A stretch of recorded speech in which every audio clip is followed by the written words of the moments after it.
Okay children, देखिए अभी मैंने आपसे कहा दो टाइप के सॉल्यूट हैं, डिसोसिएटिंग टाइप, एसोसिएटिंग टाइप।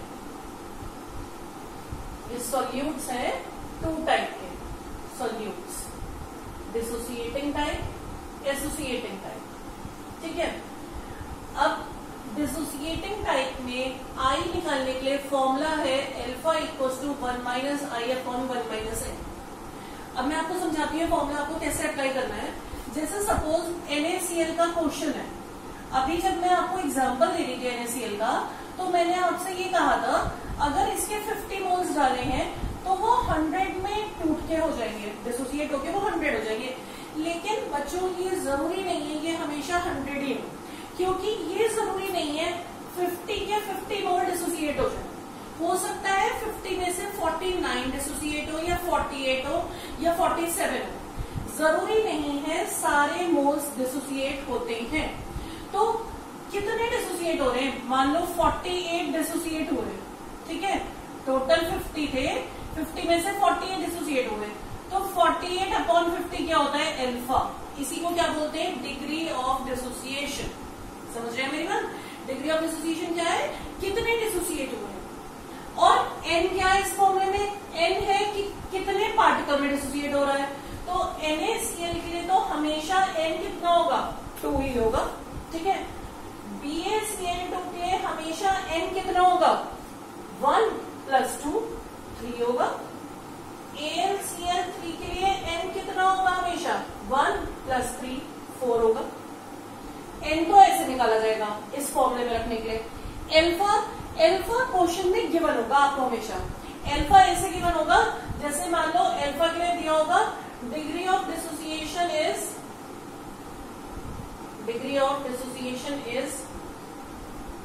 56%। तो ये 56% क्या है, अल्फा है, तो अल्फा हो गया 56 अपॉन 100। समझ गया मेरी बात। लिखा है डिग्री ऑफ डिसोसिएशन 98% है, तो अल्फा क्या हो गया 98 अपॉन 100। तो ये क्वेश्चन में लिखा होगा। क्वेश्चन में अगर अल्फा भी दिया हुआ है, एन तुम्हें पता चल जाएगा उस कंपाउंड को देखकर, अल्फा पता है एन पता है, दोनों यहाँ पर सब्स्टिट्यूट कर दो, आई निकाल लो। समझ रहे मेरी बात। अगर मान लो कोई क्वेश्चन है डेल्टा टीबी का, तुम्हें फॉर्मूला लगाना है IKBN। ठीक है, अब आई कैसे रखोगे, पहले तुम ये देखोगे NaCl का क्वेश्चन है, तो NaCl का n कितना होगा, 2 होगा। अल्फा क्वेश्चन में गिवन होगा, अल्फा और n दोनों यहाँ सब्स्टिट्यूट करके पहले आई निकालोगे, फिर उस आई को इस फॉर्मूले में रख दोगे, तब आगे का क्वेश्चन करोगे। बिना आई के कभी भी क्वेश्चन नहीं करेंगे, वो करके भी बिल्कुल बेकार जाएगा। ठीक है, ये इस तरीके से आप यूज करेंगे। अब आप एसोसिएटिंग पे आ जाइए। एसोसिएटिंग का फॉर्मूला मैंने आपको बोला 1 minus I upon 1 minus 1 bye n। ठीक है, क्या मीनिंग है, जैसे एसिटिक एसिड डाइमराइज हो रहा है, डाइमराइज वर्ड का क्या मतलब है कि 2 मॉलिक्यूल कंबाइन होकर 1 में कन्वर्ट हो रहे हैं, 2 मोल कंबाइन होके 1 मोल में कन्वर्ट हो गए। और डिग्री ऑफ एसोसिएशन लिखा हुआ है क्वेश्चन में, कितना है, डिग्री ऑफ एसोसिएशन इज 90%। इसका क्या मतलब है, 90 एसोसिएट हुए थे 100 में से, तो अल्फा तो इसका कितना हो गया 90 अपॉन 100। ये डाइमराइज हो रहा है, इसका मतलब इसका n कितना है, 2। यहाँ पे तो n कितना होता है कि कितने में टूटा, और यहाँ n कितना होता है कितने कंबाइन हुए। अगर लिखा होता ट्राइमराइज हो रहा है, वैसे ट्राइमराइज कम ही आता है, ज्यादातर क्या यूज होता है, ज्यादातर डाइमराइज। ट्राइमराइज लिखा होता तो n3 हो जाता। तो अब फिर से तुम्हें n पता चल गया, अल्फा दिया हुआ है, यहाँ अल्फा और n डालो, आई निकालो, सिंपल। कई बार बच्चों न्यूमेरिकल्स में क्या होता है, अल्फा के बारे में कुछ लिखा ही नहीं होता है, अल्फा नॉट गिवन। कई बार क्वेश्चन में अल्फा गिवन नहीं होता, तो जब अल्फा गिवन नहीं होता तो अल्फा इज इक्वल टू 1, आप अपने आप एज्यूम कर लेंगे वो 100% डिसोसिएट हो गया था, या अगर एसोसिएटिंग वाला था तो वो 100% एसोसिएट हो गया था। ठीक है, समझ गए मेरी बात? अगर क्वेश्चन में अल्फा दिया है तो ये मेथड, यहाँ पर ये मेथड नहीं दिया तो अल्फा 1 है। अब मान लो इस फॉर्मूले में अल्फा 1 हो जाए तो ये फॉर्मूला क्या बन जाएगा, 1 minus I equals to 1 minus N, या आई इक्वल्स टू एन। तो आई की वैल्यू वही हो जाएगी जो एन था, NaCl के लिए 2, BaCl2 के लिए 3, AlCl3 के लिए 4। यहां पर क्या हो जाएगी, अगर अल्फा 1 हो जाए 1 minus I equals to 1 minus 1 by N, यानी कि आई इज 1 बाय एन। तो डायमराइज हो रहा है तो आई कितना हो गया, 1 बाय 2। प्राइमराइज हो रहा है तो आई कितना हो गया, 1 बाय 3। अंडरस्टूड? तो ये हो गया अगर अल्फा और एन गिवन है, अल्फा और एन गिवन है। अल्फा नहीं दिया हुआ तो डिसोसिएटिंग में ये, एसोसिएटिंग में ये। ठीक है, अंडरस्टूड? अच्छा, इसके बाद बच्चों अब ये मैंने आपको टॉपिक पूरा एक्सप्लेन कर दिया। वैसे फिर मैंने आपको एक बात ये भी बताई, हमेशा नॉन इलेक्ट्रोलाइट्स के लिए आई क्या होता है, 1। डिसोसिएटिंग वालों के लिए आई ग्रेटर देन 1 और एसोसिएटिंग के लिए आई लेस देन 1। आप में से कुछ बच्चे बिल्कुल भी वीडियोस को रेगुलर नहीं देख रहे हैं। मैं नोटिस कर रही हूँ आप लोग वीडियोस को 2-2, 3-3 दिन बाद देख रहे हैं। अब मतलब अभी तो आप लोग बिल्कुल फ्री हैं और बहुत कम स्टूडेंट्स ऐसे हैं जिनके तीनों ट्यूशन चल रहे हैं, अदरवाइज किसी का एक ही चल रहा है, किसी के 2 चल रहे हैं। तो आप तब भी इतना टाइम भी नहीं मैनेज कर पा रहे अपने पूरे 24 आवर्स में से कि आप 30 मिनट्स की एक वीडियो देखकर उसके नोट्स कॉपी कर लें। 2-2, 3-3 दिन हो जाते हैं। अगर नेट की प्रॉब्लम है तो चलो एक जेन्युइन रीजन है, हर एक का नेट जरूरी नहीं है इतना स्पीडली चल रहा हो कि वो रोज देख पाए, शायद इतनी अवेलेबिलिटी नहीं होगी किसी किसी के घर में नेट की, लेकिन जिनके पास है वो तो कर सकते हैं ना। ठीक है, तो आप लोग अपना टाइम मत वेस्ट करिए, डेली इन वीडियोस को देखिए ध्यान से, और जो भी आपसे पढ़ने के लिए कहा जाता है उन्हें पढ़िए ध्यान से, और न्यूमेरिकल्स भी करिए। ठीक है, एक तो हमने ये वाला टॉपिक पूरा कर लिया। एक कुछ बच्चों का ये कंफ्यूजन है, एक आपकी बुक में फॉर्मूला दिया हुआ है केबी और केएफ से रिलेटेड एक फॉर्मूला है जिसमें डेल्टा एच वेपराइजेशन भी यूज हो रहा है, या किसी फॉर्मूले में latent heat of vaporization use हो रही है। ऐसे 2 फॉर्मूले हैं जिनमें ये लिखा है आप केबी की वैल्यू इसकी हेल्प से निकाल सकते हैं। उसमें ये वाला फॉर्म ये भी यूज हो रहा है, ये भी यूज हो रहा है। ये फॉर्मूले आपके कोर्स में नहीं है, इसका कहीं कोई यूज नहीं होता। तो इन फॉर्मूले पे बेस्ड जो न्यूमेरिकल्स हैं आप उन्हें छोड़ सकते हैं, इन्हें आपको नहीं करना ऐसे न्यूमेरिकल्स को जिसमें डेल्टा एच वेपराइजेशन यूज हो रहा है या latent heat of vaporization use हो रही है। ठीक है, तो ये हमने बात करी एबनॉर्मल मॉलिक्यूलर मास की।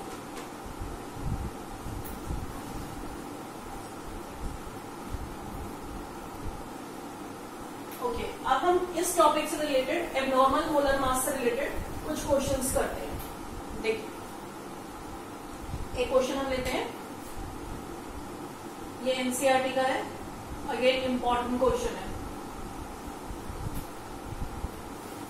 Calculate amount of CaCl2, amount of CaCl2, इसका मोलर मास गिवन है 111।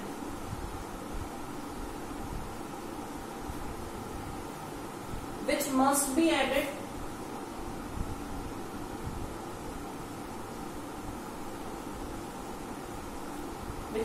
added to 500 gram water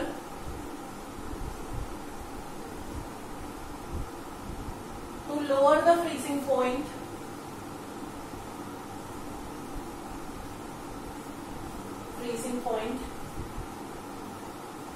by 2 Kelvin। KF की वैल्यू गिवन है 1.86। Assume CaCl2 is completely dissociated।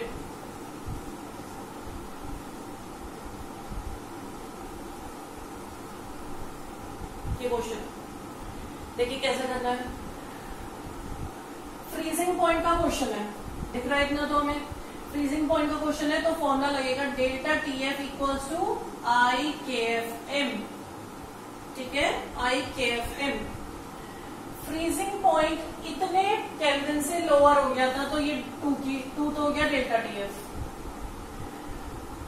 KF की वैल्यू आपको दी हुई है 1.86।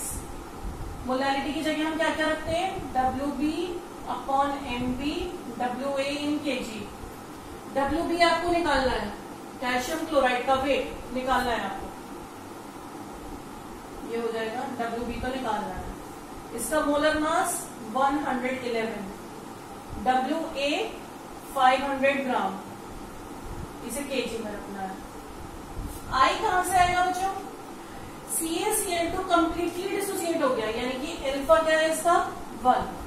जब अल्फा 1 होगा तो I क्या होगा, डिसोसिएशन वाले के लिए I is equal to N। N कितना होगा 1 + 2 3, तो I भी कितना हो गया 3। तो अब आप ये I यहाँ पर डाल दो 3। ये हमने इस तरीके से निकाला है, I कितना आया 3। अब आप जब ये सारी वैल्यूज डाल दोगे आंसर आ जाएगा आपका 19.39 ग्राम WP। समझ गए I कैसे आया, क्वेश्चन में लिखा है CaCl2 कंप्लीटली डिसोसिएट हो गया, यानी कि अल्फा 1 लेना है। अल्फा 1 होगा तो डिसोसिएशन के I क्या हो जाएगा, N हो जाएगा। N कितना है, तो फॉर्मूले को देखकर पता चल रहा है 3 है, तो I भी 3 होगी बस। लेकिन अगर आप बाई चांस ये बात भूल जाते हैं I डालना यहाँ पर, तो आप ये 3 भूल गए तो आंसर लिखो गलत। ठीक है, नेक्स्ट क्वेश्चन।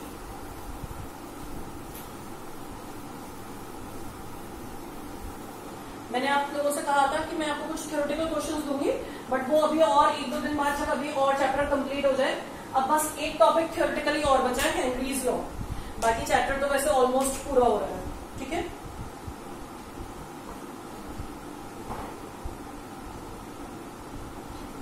नेक्स्ट क्वेश्चन है, a solution containing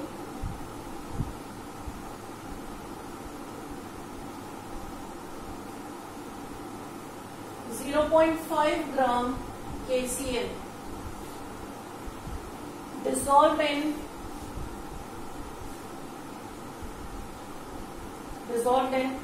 100 gram water freezes at -0.24 degree Celsius. Calculate percentage ionization of salt. Percentage ionization. KF की वैल्यू गिवन है 1.86 केल्विन पर मोलर। देखिए क्वेश्चन पढ़िए ध्यान से, KCl को डिसॉल्व किया गया वाटर में, वो कितने डिग्री पे फ्रीज हुआ ये भी लिखा है। परसेंटेज आयनाइजेशन, परसेंटेज आयनाइजेशन का मतलब क्या होगा बच्चों, वही डिग्री ऑफ डिसोसिएशन या डिग्री ऑफ आयनाइजेशन।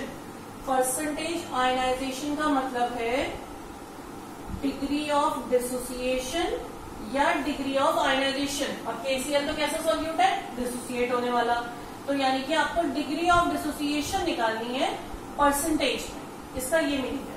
ठीक है, अब आप फॉर्मूला लगाएंगे delta TF equals to IKF, ये वाला वही जो अभी पिछले क्वेश्चन में भी लगाया था। ठीक है, अल्फा निकालना है आपको। अल्फा के लिए पहले आपके पास I होना चाहिए, अगर I आ जाएगा आपके पास तो फिर आप ये वाला फॉर्मूला लगा दोगे, alpha equals to 1 - I upon 1 - N। पहले आप ये फॉर्मूला लगाओगे, डेल्टा TF होना चाहिए आपके पास। ये क्या लिखा हुआ है, ये सॉल्यूशन का फ्रीजिंग पॉइंट है, ये TF नहीं है बच्चों, डेल्टा TF नहीं है, ये TF है। TF होता है सॉल्यूशन का freezing point, -0.24 degree Celsius. TF naught क्या होता है, प्योर वाटर का freezing point 0 degree Celsius, water ही तो है यहाँ पर लिक्विड, तो डेल्टा TF कितना हो गया 0 माइनस दिस, यानी कि 0.24 डिग्री सेल्सियस। अब इस फॉर्म में रख दो 0.24। केल्विन में चेंज नहीं करना है बच्चों इसे, अगर ये सेल्सियस में आ रहा है या केल्विन में, ये सेम यही रहने देते हैं। I आपको निकालना है, KF दिया हुआ है, WB 0.5 ग्राम लिखा है, MB हो जाएगा KCl का मॉलिक्यूलर वेट 39 प्लस 35.5 कितना हो गया? 74.5 इंटू WA कितने ग्राम वाटर लिया गया? 100 kg में लेना है तो 0.1। ठीक है, जब ये सब डाल दोगे तो आई की वैल्यू यहां से आ जाएगी तुम्हारी, आई आ जाएगा 1.92, आई इतना आ जाएगा। इसे राउंड ऑफ 2 में नहीं करना, बिल्कुल भी नहीं करना है ऐसा काम, वरना तो सब गलत हो जाएगा। जितना आया उतना ही रहने दो। ठीक है, अब फॉर्मूला लगा दो वो वाला, एल्फा वाला। Alpha equals to 1 minus 1.92 upon 1 minus N कितना है KCl के 1 प्लस 2, 2 ही तो पार्टिकल है, ये डाल दो बस, यहां से एल्फा निकाल लो। एल्फा आ गया यहां से तुम्हारा सॉल्व करके 0.92। तुम्हें निकालनी थी परसेंटेज, तो परसेंटेज में कितना हो गया, ऐसे मल्टीप्लाई कर दो 100 से 92%। ठीक है, पहले क्या फॉर्मूला लगाया, ये वाला। इस फॉर्मूले में डेल्टा TF क्वेश्चन में नहीं लिखा था, TF दिया हुआ था। TF नॉट वाटर का फ्रीजिंग पॉइंट, दोनों को सब्ट्रैक्ट किया, ये आ गया, डाल दिया फॉर्मूले में, आई निकाल लिया। आई निकालने के बाद एल्फा वाला फॉर्मूला लगा दिया, उससे एल्फा आ गया। ठीक है, तो आज के लिए इतना सफिशिएंट है। अब नेक्स्ट क्लास में और कुछ न्यूमेरिकल्स करेंगे इसी टॉपिक से रिलेटेड। Okay, thank you.